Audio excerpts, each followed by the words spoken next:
Selvom man er en flæbende lille tøs, kan man være modig og redde et helt samfund. Det sker i Josefine Ottesens Den stjålne sten.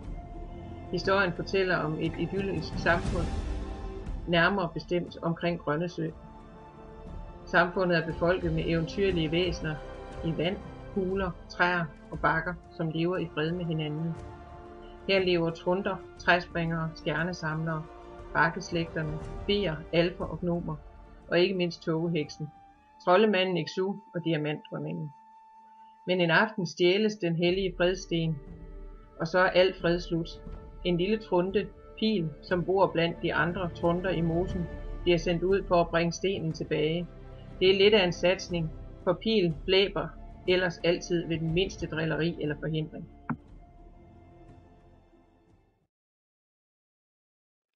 Det første de hørte var en svag syden fra vandfaldet, men da de kom tættere på, larmede det så meget, at de var nødt til at råbe for at kunne høre hinanden.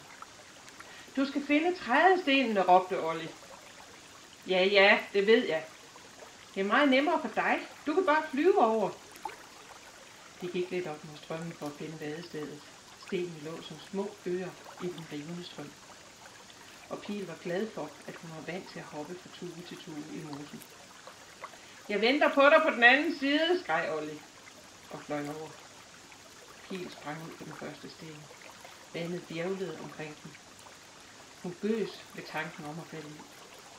Så sprang hun til den næste. Hun nåede den kun lige akkurat. Bare hun havde haft lidt længere ben. Bag bjergene mod vest var himlen rykket.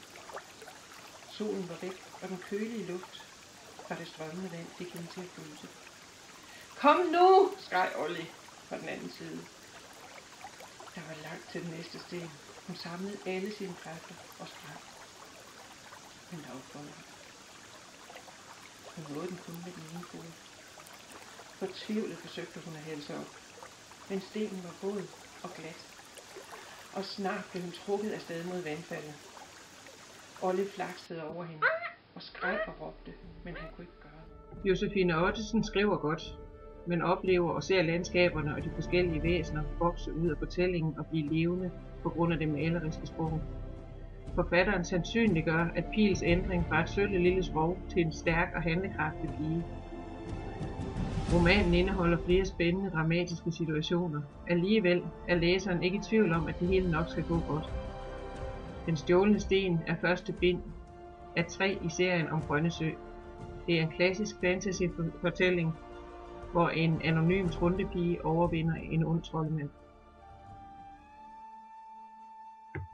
Jeg hedder Anton, og jeg er 7 år. Og jeg synes, den stjålne sten, den er god og fantasifuld. Og fra 1 til 10, så vil jeg give bogen 9.